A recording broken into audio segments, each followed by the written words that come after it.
At any point throughout this presentation, feel free to interrupt me. We can interact. If there's something that perhaps you missed on a previous screen, just put your hand up and I'll roll it back to the previous screen. Right, so as I say, we're going to cover the history of visual communication over the passing of time. Most significantly, the 20th and 21st century, which is where it's most relevant to your endeavor, when the modern art movement had an impact on design and art as we know it today, a graphic perspective. You're probably familiar with the fact that all design and art movements don't run in chronological order. They don't run concurrently. One doesn't end whilst the other one starts. You get a significant amount of overlap. And I know that you graphic designers yesterday selected your design and art movements for your current project. And so you will have one of these already under consideration. But what I want to show you, I created this graphic that shows how art and design movements are constantly overlapping and always have done. And in planning it out like this, it gives you a fuller appreciation of the intensity of periods in time.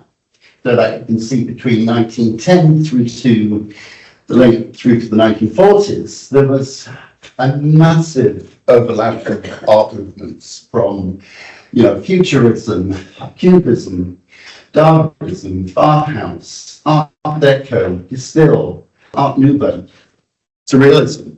So everything was overlapping. And there is a reason for that, because of the chaos of the time. And if you look outside the main panels here, you'll see that there's significant events, including the Great War, which we now refer to as World War One. And then, of course, later on, we've got the Great Depression, and then followed by World War Two. During all that time, there are inventions popping up here and there that are looking to move forward the frontiers of civilization. So, but where did visual communication all begin? We're going to take a glance at the origins of visual communication. And that really, without any question, is cave painting, a way of communicating with others, so it continues to be believed. Not merely decoration, but it's a way of communicating at a time when language wasn't yet defined. We were visual communicators, and so you could argue then that it's more primal for us to be visual people than it is to be narrative storytellers. We tell stories through images. And these cave people, they were kind of like hunter-gatherers, and their most common subjects were animals. In fact, humans were mostly depicted with the human hand. There's still a lot of scholars out there debating as to whether the real purpose of these cave paintings whether they were for religious purposes or whether they were ceremonial, were they celebrating the hunt, were they to give good omen. And if we look at the graphic language, we get a very good indication as to what kind of tools they were using. They were using dyes, powder, stenciling, charcoal, burnt wood. You can tell just from the graphic treatment that they were limited by the kind of tools that they would use. But this limitation dictated the style. And it's been discovered that across all 5 continents where cave paintings have been discovered, there's a remarkable similarity in style, which kind of suggests that it is the tools and the means by which they created these images. And that was the common thread. But then as civilization progressed, we then came to develop an appreciation of visual language in a much more sophisticated way. And that was the development of pictograms and symbols, and truly a visual language and visual storytelling. And this is hieroglyphics. And we look at the Egyptians, and we could perhaps give them credit for the first pictogram designs. Each image would tell many words. So, and in fact, the image would actually tell a much fuller story. It wouldn't be a noun or a sound.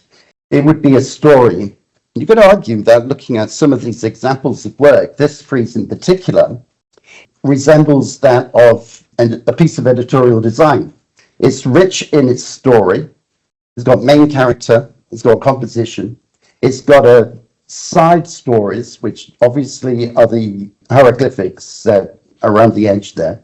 And whilst it takes a specialist to read this language, this is a very, very vivid use of visual language.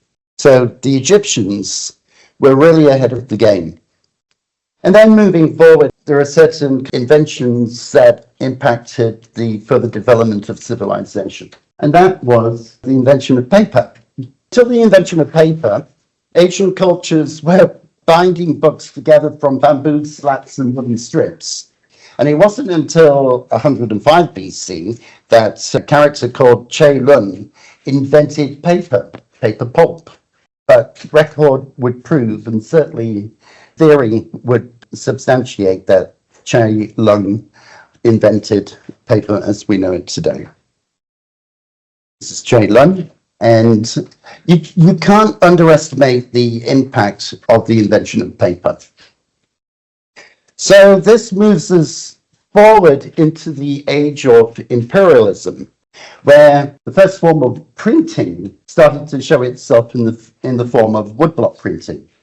And this is similar to the woodcut printing in the Western world. But unlike what the Western world were doing, this was very water-based ink, very transparent, very vivid colors, beautiful glazes, and very rich in their form. They were not printed for mass production as you know it now. It would be a block that would easily help reproduce a piece of work, but it was a very, very limited print run. For instance, the Empress Koken commissioned 1 million small wooden pagodas, each containing a small woodblock scroll depicting the Buddha. This was by way of thanking her territories for beating the enemies in the imperial wars. But imagine 1 million pieces were produced. But so how long it took to make the pagodas. Each pagoda came with a limited edition, albeit 1 million, scrolled work of art. So you can imagine that it must have been kind of like ticking in someone's mind at some point that perhaps in the future we might find a more efficient way of mass reproduction. And then we go forward into the recording of time, into 1800. And we're looking at a craft that has long since died, which is illuminated manuscripts. These were produced as religious art, very decorative with initials and borders and miniature illustrations and richly and heavily illuminated. Sometimes referred to as display books, mainly because they were a one-off. Each church would only have one. The priest would deliver the content of that book to the congregation. And the reason for this is because obviously with limited access to books, there would be a very low level of literacy within society. The priest would really have somewhat creative liberty when it came to interpreting the Gospels of the Bible. But it was the beginning, if you could argue, the beginning of visual communication and graphic design as we know it today. You only have to stand in awe of the artistry and the craft involved in producing such beautiful pieces of work. Moving forward, at least 1,000 years into an era of change, and that is print for the masses and the invention of the Gutenberg printing press. And that was the global game changer. That effectively was to the print press what the internet is to you today. And from this point on, we didn't need illuminated manuscripts anymore. Each church could dish out Bibles to anyone who could read.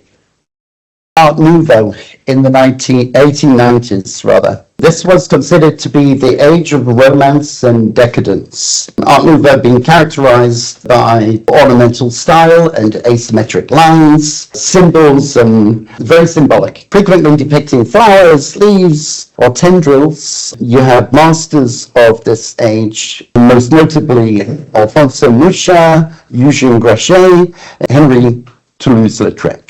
You can imagine the era and the mindset of the Art Nouveau, a very kind of like romantic take on visual communication, a world where everything was idyllic. There's this work of Eugène Gratien. Art Nouveau, whilst it was born out of Parisian culture, its impact was widespread all across Europe. And even the likes of Audrey Beardsley, he wrote almost exclusively in black and white. And then, of course, you got the extremely colourful work, almost painterly quality of Louis Tiffany, the very same Tiffany as in Tiffany jewellery and Tiffany furniture. And then moving forward, it was the Industrial Revolution. It was an era of technology, modernity, machinery, and speed.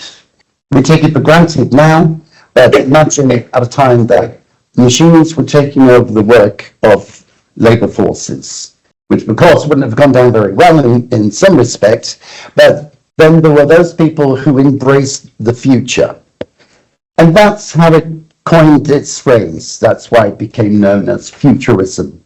It was encouraging people to look to the future and the excitement of what it might bring to improve everyone's lives. So it was really became the character of the 20th century, because as soon as you pass year one in 1900, like 1901, you are now in the 20th century. It didn't actually start as an art movement. It started as a manifesto, an idea by an Italian author, publisher, journalist called Filippo Tommaso Marinetti. And he wrote this manifesto which set out the ideals that came to be referred to as futurism. And it was an inspiration for writers, poets, as well as artists and designers. But it wasn't really until all the artists and designers from all over the world started to manifest what the look and feel of futurism should be or could mean to them. It had even no identity. Unlike Art Nouveau, we can describe that incredibly and people can just go off and do it. But at the time, when all you've got is the manifesto, you've got a blank canvas and you've got to create the look. And that was really the main mission of the time. You had various artists all producing work. Eventually, they became very similar in their appearance. You've got these extended line structures. You've got a lot of color and fill. When I say extended line structures, you take the form of something, but then you imagine the line that shapes that form has a sense of continuation of the canvas. And you get what is called these kind of fragmented appearances. That's a very, very classic way of describing futurism. Almost simultaneously, there was a movement that I believe had more of an impact on every other movement that subsequently happened, and that is Cubism. And the dates are very, very similar. We've just been looking at kind of Cubism in 1909, and we're only in 1910 now.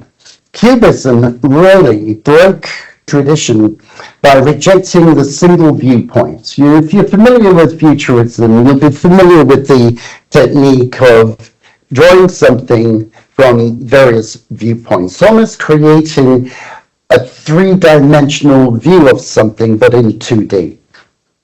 It was a new way of representing the world, and it caught the attention and excitement of artists from all over the world.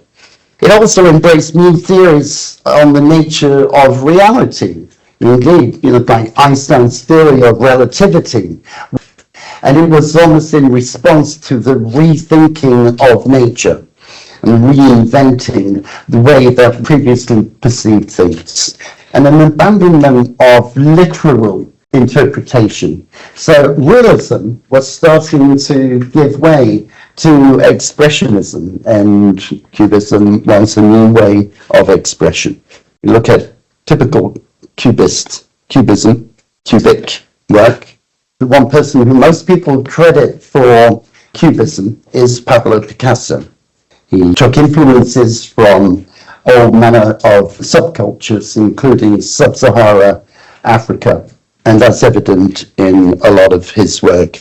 His contemporaries were George Braque, Degas, Mondrian, Gris, Delaunay.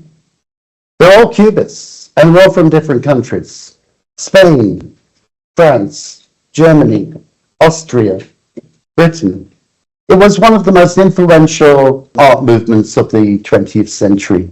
Metzinger, Duchamp, and it goes on, even way into the 21st century and into the 60s with the work of Roy Lichtenstein.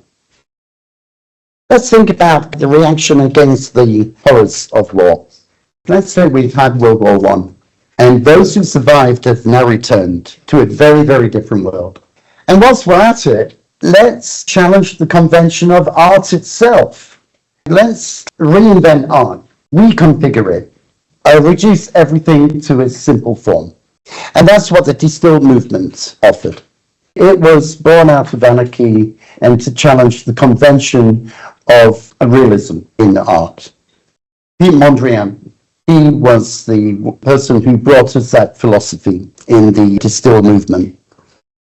A movement which really is a precursor to the 1970s punk movement was Dadaism, a means of challenging authority through art.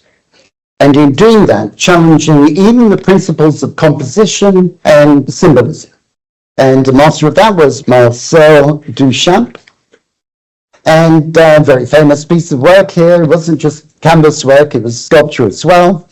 This attitude towards anything can be art still exists today. It's certainly enjoyed a renaissance during the 60s with the pop art movement, but the why not attitude towards art is still prevalent today. So where did our understanding of modern design come from? Where did it all begin? And what was really the main turning point? A school of thought called the Bauhaus was established by Walter Gropius. He was the first director of the Bauhaus, and they set up the Bauhaus Institute as a school of discipline to iron out what the principles of good design should be. They were the rock stars of their day. One in particular, who was a student and then became a principal, was Joseph Itten, and he gave us a lot of our current understanding of colour theory. So we're in 1920 now, a recognition of the Roaring Twenties. And that was Art Deco. It wasn't just arts, but architecture. The Chrysler Building in New York, that stands as one of the most iconic examples of the era. Towards graphic designers and illustrators for that matter, geometric form is the hallmark of the Art Deco era. And then moving forward, impacted the way that we see art. Surrealism. Surrealism never really ever went away. It's still around today because it's a principle. It doesn't matter about the style, but more the content. It's about the subconscious that you're looking to depict. It's about depicting your imagination rather than rendering an accurate representation of real life. And it was fueled by a new philosophy towards the human state, the human mind. Sigmund Freud introduced an understanding of human psychology in a way that had never been explained before.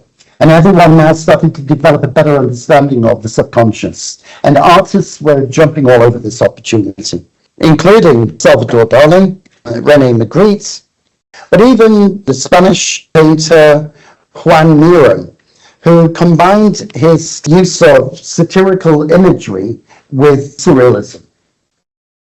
So we talk about rejecting the past, and that is the movement of constructivism, rejecting the past and embracing abstract art and abstractation. And a lot of what I've just shown you from the Cubists, like Piet Mondrian's work, Constructivism borrows a lot from the previous principles, including the Bauhaus. Abstract art became almost an elitist form of expression, mainly because, unlike figurative work, it had to be interpreted by the viewer. You had to look at it and try to understand exactly what it is that it's trying to say. It became the graphic language of the Russian Revolution.